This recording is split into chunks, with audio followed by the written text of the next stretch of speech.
கந்தருவன் காலையில் எழுந்து ஸ்நானம் பண்ணி தேவாதி தேவர்களை எல்லாம் வணங்கி ஆகாச தேரேறி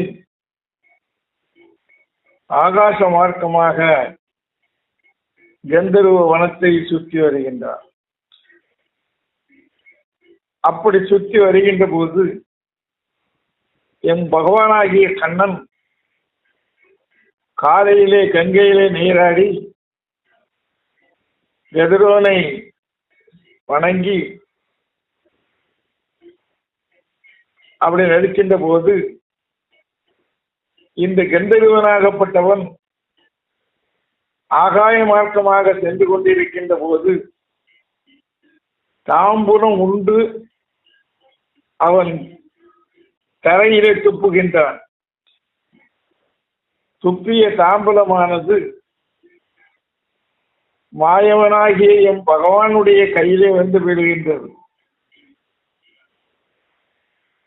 பகவான் இது என்னது என்று கையை திறந்து பார்க்கின்ற போது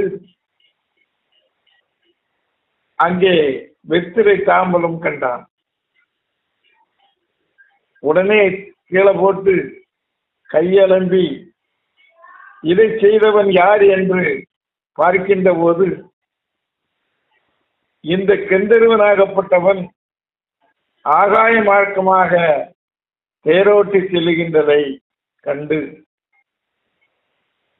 உடனே சக்கரத்தை எடுத்து அவனுடைய தலையை அறுத்துவா என்று சக்கரத்தை ஏவுகின்றார். சக்கரமாகப்பட்டது கந்தர்வன் தலையறுக்க வேகமாக வருகின்றது.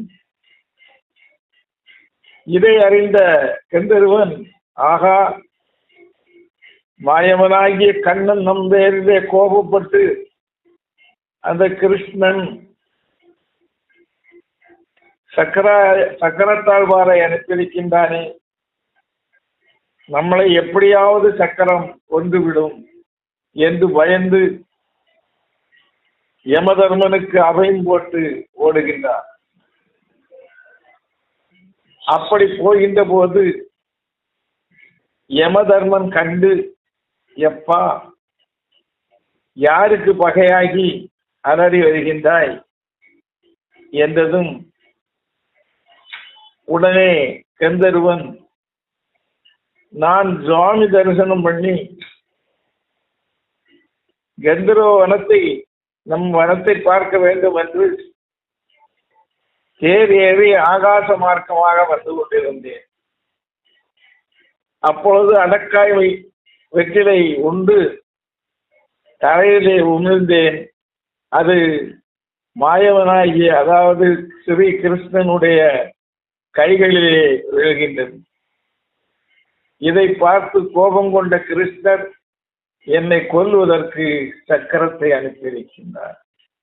என்னை அபயம் காக்க வேண்டும் என்று யமதர்மனுடைய மகார வெள்ளத்திலே விழுந்து வணங்குகின்றார்.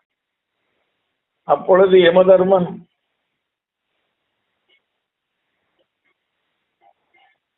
கிருஷ்ணனுக்கு பகையாகி வந்து நிற்கின்றாயே, நான் என்ன செய்ய முடியும்? ஆகையினால் நீ யமனிடத்தில் போய் அபயமிடு என்றதும்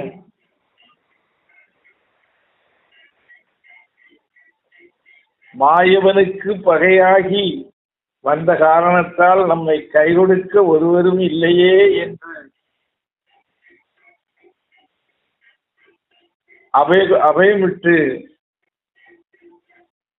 ஓடி வருகின்றான். யமனாகப்பட்டவன் கேட்டு, கிருஷ்ணன் வேறு நான் வேறோ, நான் என்னால் ஒன்றும் செய்ய முடியாது, நீ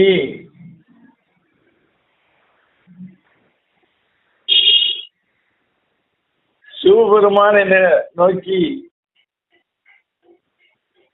அவே குரல் கொடு என்று சொன்னதும் சிவபெருமானுக்கு அபயம் என்று அவைய குரல் போட்டு சிவலோகம் வருகின்றான் கந்தர்வன். அப்பொழுது சிவபெருமானிய கந்தர்வா, நீ யாருக்கடா பகையாகி வந்திருக்கின்றாய், ஒன்றுமே தெரியவில்லையே என்றதும் கிருஷ்ணருக்கு பகையாகி சிவபெருமானே உம்மிடத்தில் வந்திருக்கின்றேன், என்னை அபயம் காக்க வேண்டும், தெரியாமல் செய்த குற்றம் என்றதும், யாருக்குடா கிருஷ்ணனுக்கா பகையாகி வந்திருக்கா, கிருஷ்ணன் வேறு நான் வேறோ, என்ன செய்ய முடியும், நீ ஒரே அடியாக ஐவர் பஞ்ச பாண்டவர்களில் நடுப்பிறந்தவனாகிய அரிச்சுனனை நினைத்து அவே குரல் கொடு, அவன் அபயம் காப்பான் என்று சொல்லி சிவபெருமானும் கைவிட்டு விட்டார். இவனுக்கு ஒன்றும் சொல்ல முடியாது, அப்படியே அலறி அடித்து வந்து கொண்டிருக்கின்றான். அப்பொழுது, கந்தர்வா, நீ யாருக்கு பகையாகி வருகின்றாய் என்று கேட்கவா செய்தான். இல்லை, இந்த அபய குரலை கேட்டு அர்ஜுனன் அபயம் காத்தேன் என்ன சொன்னா, அபயம் காத்தேன். அதாவது இதே கிருஷ்ணன் தான் எந்த அபயம் யாருக்கு இருந்தாலும் நீ அபயம் காக்க வேண்டும், அபயம் காத்துதான் ஆக வேண்டும் என்று அவனுக்கு வரம் கொடுத்திருக்கின்றார்.